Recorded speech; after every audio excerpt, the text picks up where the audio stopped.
अभी इन दोनों के बारे में नहीं, पहले हम केवल इसके बारे में बता रहे हैं। और अभी दिया जाएगा आपको भी करने के लिए कि आप अच्छे से इस चीज को सीख पा रहे हैं कि नहीं।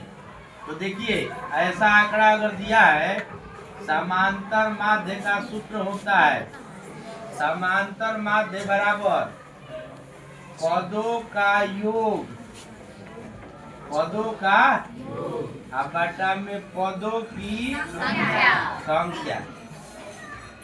ध्यान दीजिएगा, समांतर माध्य बराबर होता है पदों का योग बटा पदों की समांतर माध्य को यक्स बार से लिखा जाता है।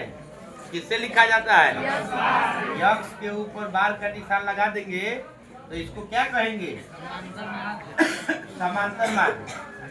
अब पदों का योग, मान लीजिए कि कोई को पद है, पहला पद को x1, दूसरा को x2, तीसरा को x3, चौथा को x4, पांचवा को x5। ऐसे अगर आप लिख रहे हैं पदों को x1, x2, x3 ऐसे लिख सकते हैं। तब पदों का योग को हम लिख सकते हैं x1 plus x2 plus x3 plus dot dot plus xn। को पद है अभी हमको पता नहीं है तो n मान लीजिए। अब बटा पदों की संख्या क्या? n।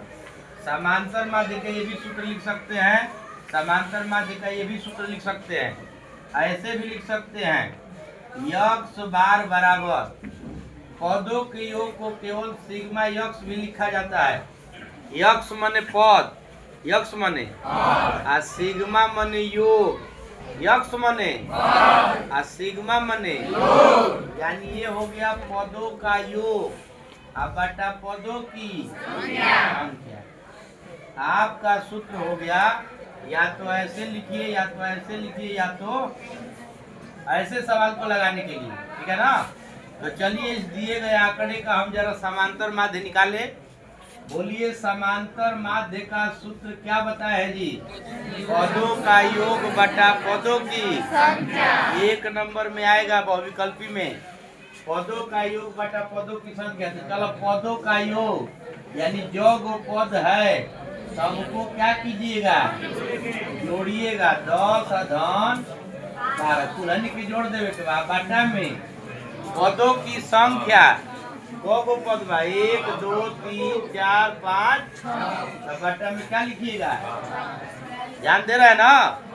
पदों का योग बटा पदों की संख्या। तो कुलहनी के तनी जोड़ दिया जा। 2 4 6 6 12 8 20 10 30 12 42 बटा में 6 7 42। इसका जो है समांतर माध्य हो गया 7। बोलो ये बात के समझ लो जा।